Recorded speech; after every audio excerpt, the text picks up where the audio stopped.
We have a presentation from our auditor to go over the audit. We'll turn it over.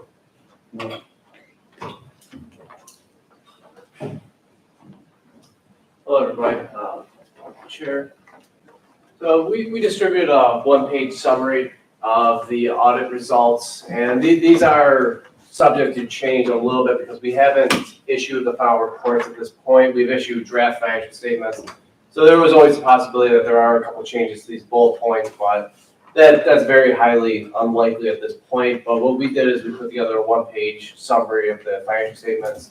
So at any point, we can go through anything in more or less detail, and any type of question that you may have, I can certainly answer. But let's start off. The financial statements and audit report were reviewed with county's management in case they had any changes or questions to that. We do expect to issue clean, unmodified opinions on those reports, which is the highest level of opinion you can receive. I do want to point out that we did say expected just because we haven't issued the final reports yet, and I will touch on that in a couple bullet points. As part of the audit, we have to issue a report on the county's internal control as well as its compliance with laws, regulations, contract and grant agreements.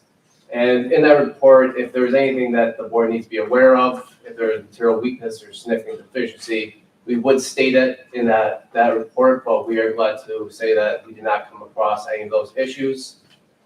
Management provided everything in a very timely manner. We did the audit in late March, early April, but we did have a delay in receiving the scheduled expenditures of federal awards. Essentially what that is that the county has to provide us with a schedule of all the federal grants and the dollar amounts that they did receive and expend throughout the year. We did have a delay from the Department of Social Services that we did just receive that a couple of weeks ago, so we're still going through that information. And that's really why we are at the point of expecting to issue clean unmodified reports and why we haven't issued those at this point.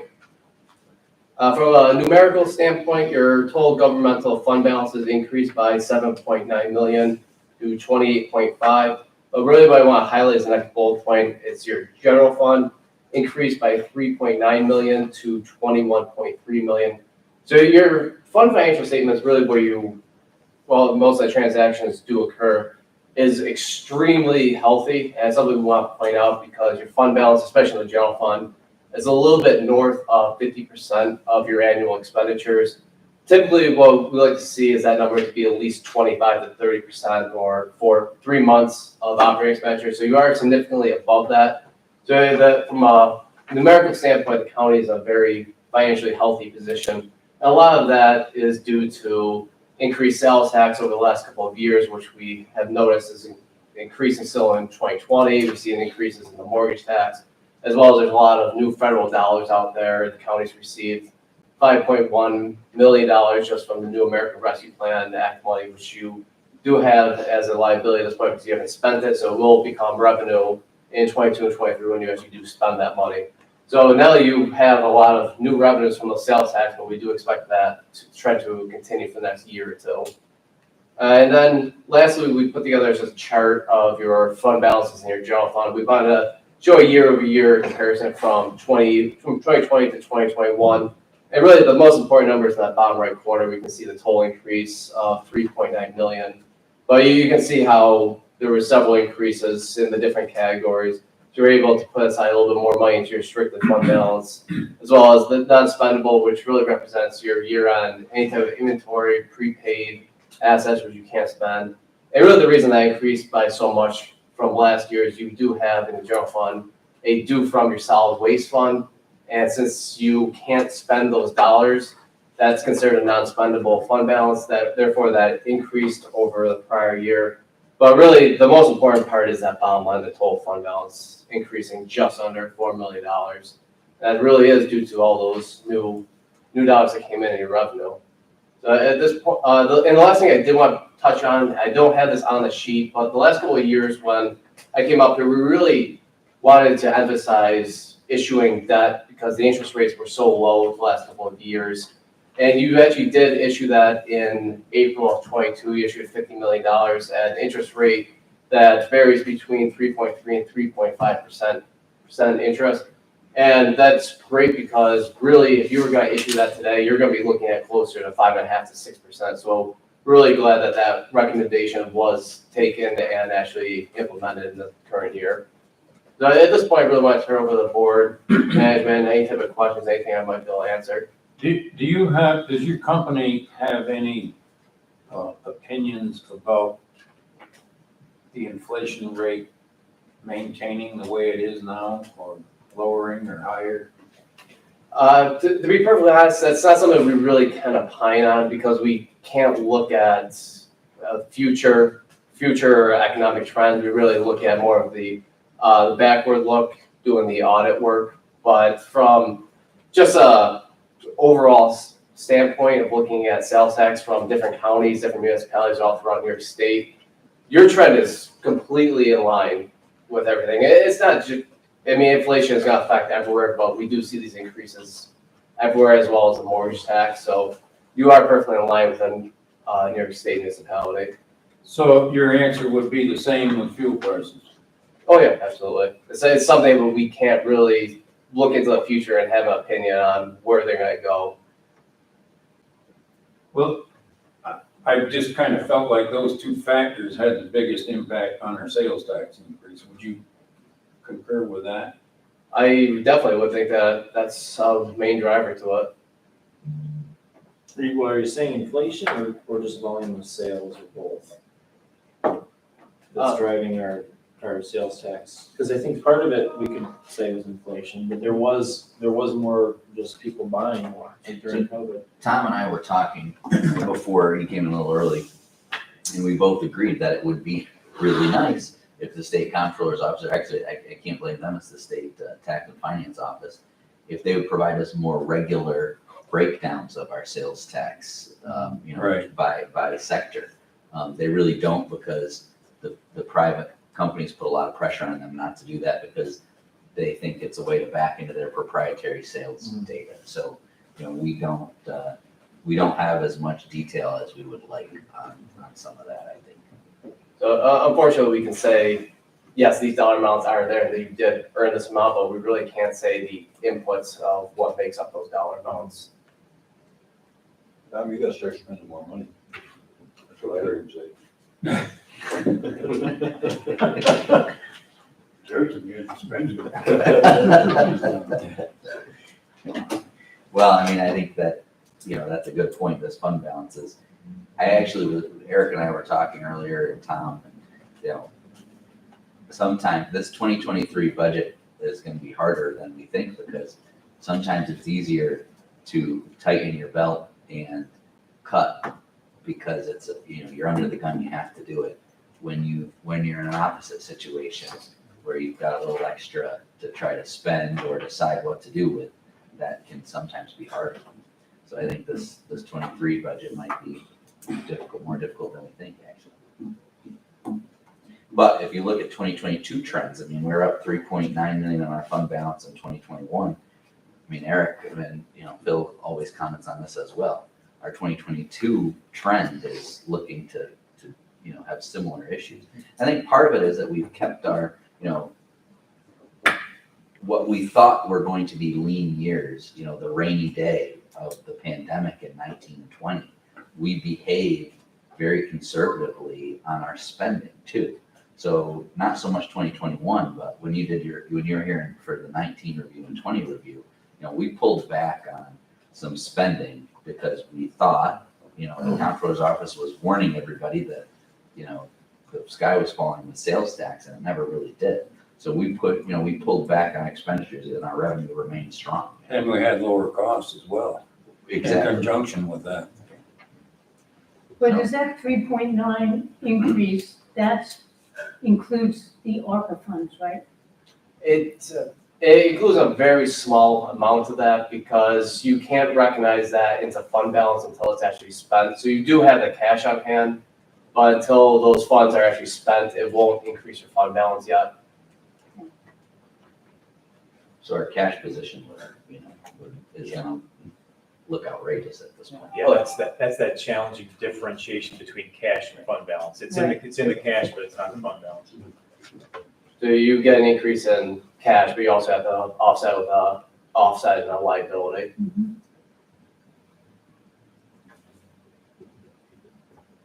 So we will send out the full financial statements like we do every year. But we do typically wait until they're the finalized statements, and typically they are finalized by July 1st, but we were a little behind on the CEQA submission this year, so we should get them by the end of the month, probably, Tom, right? That'd be the goal. The financial statements for a county aren't due until September 30th, but we always try to make sure we're a month or two ahead of the game on that, because there's no reason to wait if we have the information. Can you just remind these guys, even though it's not on here, about the OPEB and some of our liabilities? I mean, Sure. we don't really think too much in terms of our balance sheet because we're pretty much a cash operation, but we do have to, look at our liabilities. So you talk a little bit about those. Yeah, absolutely. Your two biggest liabilities on your financial statements are your net pension liability through New York State, as well as total OPEB liability, which stands for other post-employment benefits, which is if you had to do a present day value of your retirees' health insurance. And that really makes these financial statements really ugly, not only the number of pages and disclosures that put in there, but essentially it makes it look like the county is essentially in a deficit, which they're not, because that is something that every municipality, not only in the state, but nationwide, has to reflect in these financial statements. And you're really gonna see a majority of that number reflected in the hospital numbers, but there is a large portion that is allocated to the rest of the county. And unfortunately, it is something that you do have to reflect in here. It makes essentially these almost unreviewable, because there's such a large amount that it's over $200 million that you are not due to pay, because you pay your annual premiums every single year. And similarly, for the New York State retirement system, you get a bill every December that you have to pay the annual portion every year. And the only way that amount comes due is if New York State becomes bankrupt and the retirement system becomes bankrupt, and then it becomes a county liability. So it really muddies up these statements, and you are required by Government Accounting Standards Board pronouncements to reflect these in your financial statements. But the good thing is that no one is going to be sending you a bill for those dollar amounts tomorrow. If you add up all of our buildings, all of our cash assets, all of our investments, everything that the county has to its name, it all gets washed out on the balance sheet by the next 50 years that we have, for retirees. And I understand why, GASB makes us do it, but it really is not something that is very helpful to. No, and it takes one side of it. And it's almost a punitive look at it, because you have to take, here's all your future expenditures, let's put it as a liability, but we can't we have a guaranteed revenue stream of real property taxes, and we can't put that out as a receivable as the other side. So we know that's gonna be funded by that. We know you're guaranteed to get those payments, but you can only put the liability side on. So it can only make a municipality look bad, even though you have a future offset to that dollar amount. I don't know if you could speak to this, but as he mentioned, the hospital is even more significantly impacted than we are by those calculations. If they're comparing themselves to other hospitals, do they have the same benefit liabilities they have to reflect? It's difficult to say, because I want to say there's only 3 county hospitals left in the Right. state. So does this affect government entities only? I mean, the state retirement, obviously, Samaritan's not gonna have to reflect that liability. Do they have, would a nonprofit hospital have to reflect the benefit? They would, because for-profits, nonprofits all have to follow FASB, which is their accounting rules. And FASB and GASB, which is Government Accounting Standards Board, follow very similar sets of standards. Really, over the last few years, they've been trying to make those standards look as close as possible, so you can compare a for-profit and a government. So they have very similar rules, but they have to reflect the same type of data. Dick remembers remember when Don Musnick, got on the hospital board, and he's a financial, planner, financial guy, and he saw the first year audits. We thought he was gonna fall out of his chair. The hospital's worth a negative $90 million. Hmm. Had a heck of a time convincing him, it was only Yes, play money. I know. You haven't convinced him yet. Probably not. Yeah, probably right. Always good to be conservative. But he's better with it. Yeah, Better with it. here it is, boys. So when you get the full financials in a few weeks, there's a lot there. You've probably looked at them before. Many, many pages, and as Tom just referred to also, a lot of it related to all those, those required liabilities. It's very confusing. But when you get it, if you have questions, I can try and answer them. We can get you directly in touch with Tom. So, after you spend a few nights, falling asleep with that stuff, if you've got some questions, please ask, because it's good stuff, it's important stuff, and you want to make sure you are comfortable with it. 2020, when we do this report next year, it'll be interesting because that new debt will be then reflected in our statements and whatnot. So that's when you'll see some, this pretty much looks the same year over year over year. We haven't really done anything big year over year over year. Next year, with that debt reflected, there'll be lots new to talk about. Absolutely. All right, anybody got any other questions or comments or thoughts on what we've seen so far? We'll be getting the complete report in a few weeks. Study it, go from there. I guess we ought to give some thought in the back of our minds when we come up on future meetings about our fund balance, what we might want to do with some of it, or if there's nothing else, so thank you very much for your report, and we'll look forward to the full report. I'll ask for a motion to adjourn this special meeting. Can I do that? Yeah. All right. All right, Phil, we'll get a second. Jeff? Oh, no, I'm. Everybody in favor of adjourning this special meeting, say aye. Aye. Opposed?